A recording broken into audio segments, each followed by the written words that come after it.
दर्ज कराएंगे। छात्रों की मांग है कि विश्वविद्यालय के छात्रों को जो लैपटॉप दिया जा रहा है उसी तरह उनको भी लैपटॉप दिया जाए। अगर लैपटॉप उनको नहीं मिलता है तो वो उग्र आंदोलन करने के लिए बाध्य होंगे।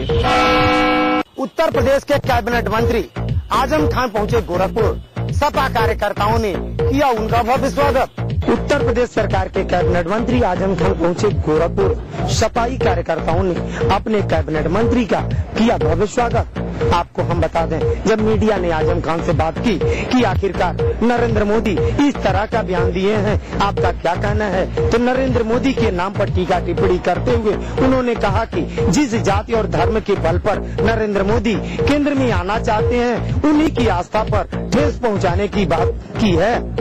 आपको हम ये भी बता दें, जब उनसे ये भी बात की गई कि बिहार के पूर्व मुख्यमंत्री लालू प्रसाद यादव को अदालत ने जेल भेज दिया है, तो उनका कहना यही था कि अभी निचली अदालत ने उनको जेल भेजा है, ऊपरी अदालत में वो दरवाजा खटखटा सकते हैं।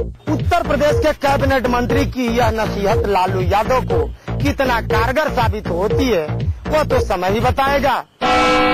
सपा के वरिष्ठ नेता मोहन सिंह के ब्रह्मभोज पर पहुंचे मुख्यमंत्री अखिलेश यादव। वहीं आजम खान के साथ सपा के कई मंत्री पहुंचे देवरिया के बराज गांव में। इस दौरान पत्रकारों से बात करते हुए अखिलेश यादव ने कहा कि मोहन सिंह समाजवाद के सच्चे सिपाही थे। आज के समय में हम जैसे युवा उनके भाषण को सुनते थे कि वो क्या कह रहे हैं। हमने एक सिपाही को खोया है, इसकी पूर्ति नहीं की जा सकती। वहीं सीएम अखिलेश यादव ने इस मौके पर कोई भी राजनीति की बात करने से मना कर दिया।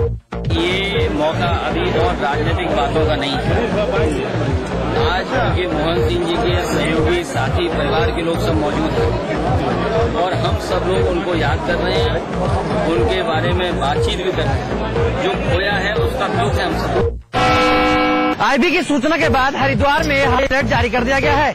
हरिद्वार के साथ साथ दिल्ली, मुंबई और सूरत में भी हाई अलर्ट जारी किया गया है। आईबी की सूचना पर हरिद्वार में हाई अलर्ट जारी करने का दावा हरिद्वार पुलिस कर रही है। पूना और हैदराबाद में जो बम ब्लास्ट हुए थे, जिनकी जानकारी आईबी को थी, मगर आईबी ने सूचना हैदराबाद और पूना की पुलिस को भी दी थी, मगर आईबी की सूचना पर हैदराबाद और पूना पुलिस ने ज्यादा ध्यान नहीं दिया। उसका खामियाजा भुगतना पड़ा और अब फिर से आईबी ने धर्मनगरी हरिद्वार के साथ साथ दिल्ली, मुंबई और सूरत को भी अलर्ट जारी किया है। आईबी ने इस बार आतंकियों द्वारा नारियल बम से धमाकों की जानकारी दी है, इसलिए हरिद्वार पुलिस खासकर रेलवे स्टेशन, मंदिर और भीड़भाड़ वाले इलाकों में सुरक्षा के दावे की बात कर रही है। हरिद्वार में हाई अलर्ट घोषित कर दिया गया है। हरिद्वार के सभी प्रमुख स्थानों पर पुलिस ने चेकिंग शुरू कर दी है। हरिद्वार में पुलिस बल की जगह जगह तैनाती की गई है। इसके साथ ही हरिद्वार की पुलिस धार्मिक स्थलों पर सुरक्षा की बढ़ाने का भी दावा कर रही है। वहीं हरिद्वार के कप्तान राजीव स्वरूप का ये कहना है कि आईबी से मिली सूचना को उन्होंने गंभीरता से लिया है और हरिद्वार में सुरक्षा के कड़े इंतजाम किए जा रहे हैं। लखनऊ की जिला न्यायालय ने लिया है अहम फैसला। जी हां, अब संगीन आरोपों के आरोपियों को नहीं आना होगा पेशी के लिए कोर्ट और वीडियो कॉन्फ्रेंसिंग से ही हो जाया करेगी पेशी। जहां आजकल के वक्त में संगीन अपराध और संगठित अपराध एक बड़ी समस्या है। संगठित अपराध यानी जिसे एक पूरा बड़ा संगठन चलाता हो, जिसमें हर वर्ग के व्यक्ति जुड़ा हो, और ऐसे अपराध को होने से रोकना काफी मुश्किल साबित होता है। जी हाँ, और ऐसे ही नामचीन अपराधी जो जेल में ही बैठकर अपने अपराध और खौफ का कारोबार चलाते हैं, उन्हें रोकने के लिए कोर्ट ने एक अहम फैसला लिया है। जी हाँ, लखनऊ कोर्ट ने अब ये फैसला किया है कि अब संगीन अपराध के आरोपियों को पेशी के लिए कोर्ट नहीं आना होगा, क्योंकि अक्सर देखा गया है कि पेशी पर आते वक्त कई बार ये बड़े अपराधी अपना मैसेज दे देते हैं, जिसके बाद कई लोग इनसे आसानी से यहाँ पर आकर मिल जाते हैं और ये आराम से जेल में ही बैठकर अपना कारोबार चलाते हैं। इन्हीं सब चीजों को रोकने के लिए कोर्ट ने इस सिंडिकेट को ही तोड़ने का फैसला किया है, जिसके चलते जिला न्यायालय ने यह फैसला किया है कि अब वीडियो कॉन्फ्रेंसिंग के जरिए ही इन बड़े आरोपियों की पेशी हो जाया करेगी और जिसके चलते पुलिस और प्रशासन को इन्हें जेल से कोर्ट लाने की मशक्कत नहीं करनी पड़ेगी, जहां इससे न सिर्फ उन आरोपियों के उस सिंडिकेट पर बड़ा असर पड़ेगा, जिसके चलते ये अपना कारोबार जेल से ही बैठकर चलाते हैं। कोर्ट के इस फैसले से एक बात साफ हो गई है कि अब कोर्ट भी ये बात जान चुकी है कि बड़े अपराधियों का सिंडिकेट जेल से ही कितना हावी है और उसी को रोकने के लिए ये अहम कदम उठाया गया है। गैर कानूनी रूप से दी जा रही हैं उत्तराखंड के पूर्व मुख्यमंत्रियों को सरकारी सुविधाएं, ये कहते हुए नैनीताल हाईकोर्ट में दायर हुई जनहित याचिका। देहरादून की रूरल लिटिगेशन एंड एंटाइटलमेंट केंद्र संस्था द्वारा नैनीताल हाईकोर्ट में एक जनहित याचिका दायर कर सरकार की ओर से सभी पूर्व मुख्यमंत्रियों को दी जा रही सरकारी सुविधाओं को गैर कानूनी बताया है। नैनीताल हाईकोर्ट की खंडपीठ ने इस मामले में राज्य सरकार को नोटिस जारी कर 8 सप्ताह के भीतर जवाब दाखिल करने को कहा है। आपको बता दें कि रूरल लिटिगेशन एंड एंटाइटलमेंट केंद्र द्वारा दायर इस जनहित याचिका में यह भी कहा गया है कि उत्तराखंड के सभी पूर्व मुख्यमंत्रियों को बिना किसी कानून के सरकारी सुविधाएं दी जा रही हैं। मसलन सभी पूर्व मुख्यमंत्रियों को आजीवन आवास की सुविधा के साथ नौकर चाकर घूमने के लिए वाहन समेत अन्य सुविधाएं दी गई हैं, वह भी बिना किसी कानून के। जनहित याचिका में यह भी कहा गया है कि पिछले 10 सालों में पूर्व मुख्यमंत्रियों को दी जा रही इन सुविधाओं से राज्य को 9 करोड़ से ऊपर की चपत लग गई है। इस याचिका में सभी पूर्व मुख्यमंत्रियों को पक्षकार बनाया गया है, मगर अभी नैनीताल हाईकोर्ट ने केवल राज्य सरकार को नोटिस कर जवाब मांगा है। बॉलीवुड एक्ट्रेस जिया खान की मौत को 4 महीने बीत चुके हैं, लेकिन विवाद थमने का नाम नहीं ले रहे हैं। जी हाँ, राबिया खान ने ये आरोप लगाए हैं कि जिया ने आत्महत्या नहीं बल्कि उनका मर्डर किया गया है। जिया खान की मां राबिया खान ने इस संबंध में हाई कोर्ट में याचिका दायर की है और मामले की सीबीआई जांच कराने की मांग की है ताकि सच सामने लाया जा सके। अपनी याचिका में राबिया ने लिखा है कि उन्हें अंदेशा है कि उनकी बेटी का कत्ल किया गया। इस मामले में पुलिस ने जिस तरह से जांच की है वो उससे संतुष्ट नहीं है। उन्होंने आरोप लगाया है कि पुलिस ने जांच ऐसे की ताकि सच्चाई सामने न आ सके। इसके अलावा राबिया खान ने कहा कि जिया के शरीर पर चोट के निशान थे, लेकिन पुलिस ने तहकीकात में कोई दिलचस्पी नहीं दिखाई। राबिया के वकील दिनेश तिवारी ने कहा कि जिया के परिवार को लगता है कि पुलिस ने जांच को अंजाम नहीं दिया। चाइना ओपन टेनिस टूर्नामेंट में सानिया मिर्जा और उनकी जोड़ीदार कारा ब्लैक ने शानदार खेल दिखाते हुए फाइनल में जगह बना ली है।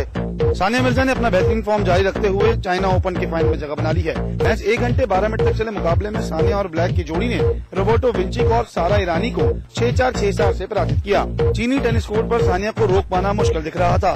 सानिया ने सेमीफाइनल में जगह बनाने के लिए स्थानीय चीनी खिलाड़ियों की जोड़ी को सीधे सटों से शिकस्त दी थी। सानिया ने चाइना ओपन टूर्नामेंट में अपनी जोड़ीदार ब्लैक के साथ शानदार खेल दिखाया है। सानिया ने हर चुनौती को आसानी से पार किया है। इससे पहले सानिया और ब्लैक की जोड़ी ने चीनी ताइपो को 6-4, 6-1 से हराया था। चाइना ओपन टेनिस टूर्नामेंट में उम्मीद होगी कि सानिया मिर्जा और उनकी जोड़ीदार ब्लैक खिताब को जीत कर घर लौटे।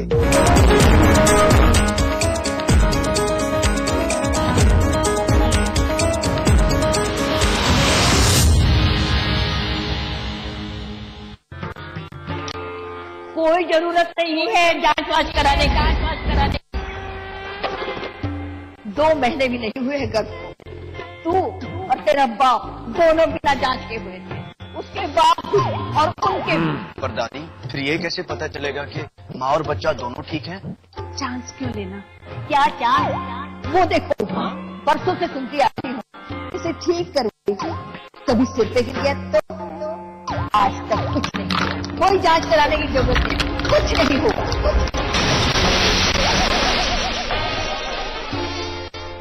बहू, जांच करा ले। प्रसव के पहले माँ की कम से कम 4 बार जांच अवश्य कराएं।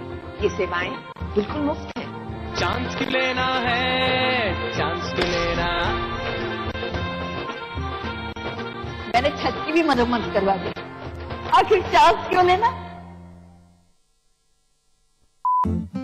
खोल दो इन खिड़कियों को, इन दरवाजों को, हाथों को फिर से हाथों में डालो। किसी को गुदगुदाओ, किसी को गोद उठाओ। दोस्ती करो, मोहब्बत करो। पास पास आओ, पास पास आओ, पास पास आओ। गले मिलो, आंख मिलाओ, किसी को अपना बनाओ। ताया ताई, मौसा मौसी, सबसे प्यार करो। पास पास आओ, रहो हमेशा पास पास। हर खबर को पहचानते हैं हम, क्योंकि झूठ और सच में अंतर जानते हैं हम। समाचार प्लस, खबर वही जो हमने कही। आज ये क्या? Julie, my love, you're the love of my life. Julie, Julie.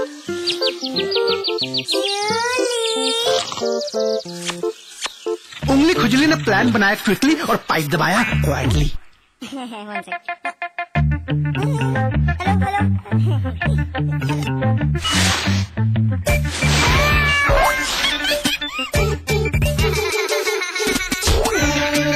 Refreshing mini gums. आगली क्या? मेगा मॉल बनेगा, the biggest India ever seen. यहाँ स्टेडियम बनना चाहिए। चैरिटी के बारे में सोच रहे हैं? कभी तो ऐसा ख्वाब देखिए जिसमें हजारों ख्वाब शामिल हैं।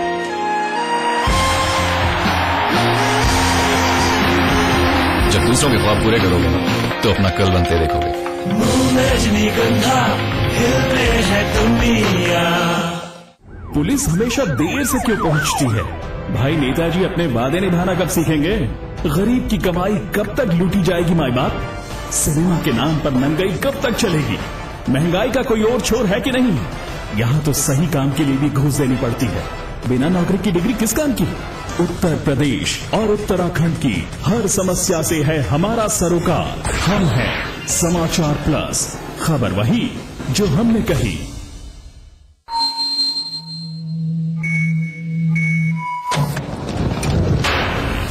पत्रकारिता के हर फन का उस्ताद जो खबरों में भर देता है फौलाद, सच की वकालत करने वाला एक नौजवान जो बंद कर देता है हर झूठ की जुबान। लोग कहते हैं जिसे बेबस और मासूमों की आवाज, जिसकी एंकरिंग का है अपना एक अलग अंदाज। देखिए अतुल अग्रवाल को सिर्फ समाचार प्लस पर। खबर वही जो हमने कही। जंग का एक मैच।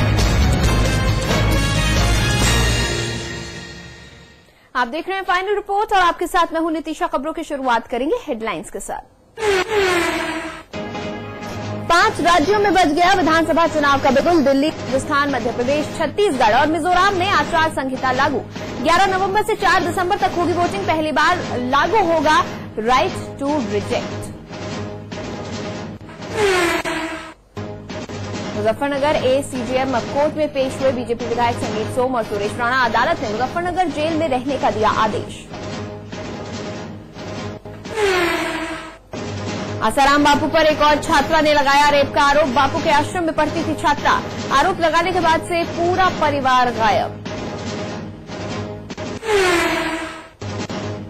मऊ में खनन माफियाओं ने सिपाहियों पर किया जानलेवा हमला। बालू का अवैध खनन रोकने पर ट्रैक्टर ट्रॉली से पुलिसकर्मियों को कुचलने की कोशिश। प्रतापगढ़ में मिड डे मील में धांधली का खुलासा। प्राइमरी स्कूल में 2 साल से नहीं बना खाना, लेकिन कन्वर्जन मनी डकार गया स्कूल। प्रतापगढ़ में थाने में रेप पीड़ित के साथ पुलिसकर्मियों ने की छेड़खानी। इंस्पेक्टर और सिपाही के खिलाफ केस दर्ज।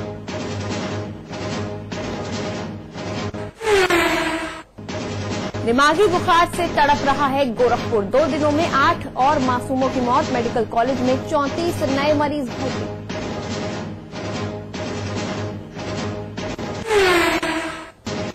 शनिवार से शुरू होगी केदारनाथ और बद्रीनाथ धाम यात्रा। सरकार ने पूरी की तैयारियां। आपदा के बाद आम लोग पहली बार कर सकेंगे बाबा के दर्शन।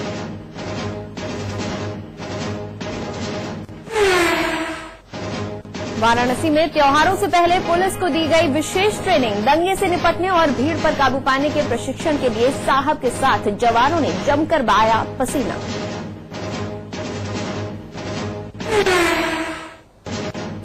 त्योहारों से पहले आम लोगों को महंगाई का एक और झटका। 7 अक्टूबर से बढ़ेगा रेल किराया। यात्रियों को देना होगा 2% फ्यूल एडजस्टमेंट चार्ज।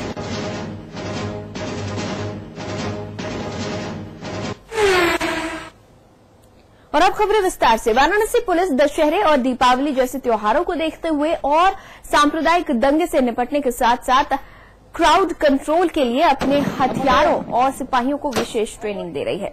देखिए कैसे पुलिस वालों को एक एक हथियार के साथ ट्रेनिंग दी जा रही है। एसएसपी साहब खुद जवानों को सिखा रहे हैं कि किस तरह से भीड़ को काबू करने के लिए आंसू गैस के गोले दागने चाहिए। एक एक जवान के हाथों में आंसू गैस के गोले छोड़ने वाली बंदूक देकर निशाना लगाने को कहा जा रहा है। पुलिस के जवान पूरी मुस्तैदी से गोले दाग रहे हैं। यही नहीं, पुलिस के जवानों को रबर की गोलियां चलाने की भी ट्रेनिंग दी जा रही है। खुद एसएसपी साहब रबर की गोलियां दागने वाली बंदूक में गोलियां भरकर फायर कर रहे हैं और जवान साहब को देखकर वैसा ही कर रहे हैं। यही नहीं, दंगों और किसी भी दूसरी अप्रिय घटना से निपटने के लिए पुलिस के जवान पूरी तरह से तैयार है। जैकेट से लेकर हेलमेट तक पहनाकर उनको ट्रेनिंग दी जा रही है। पूरे शहर की व्यवस्था चुस्त दुरुस्त रहे, इसके लिए पुलिस के ये जवान पूरी तैयारी कर रहे हैं। वाराणसी रेंज की पुलिस प्रशासन की मदद से विजिलेंस प्रोफाइलिंग मैपिंग भी कर रही है।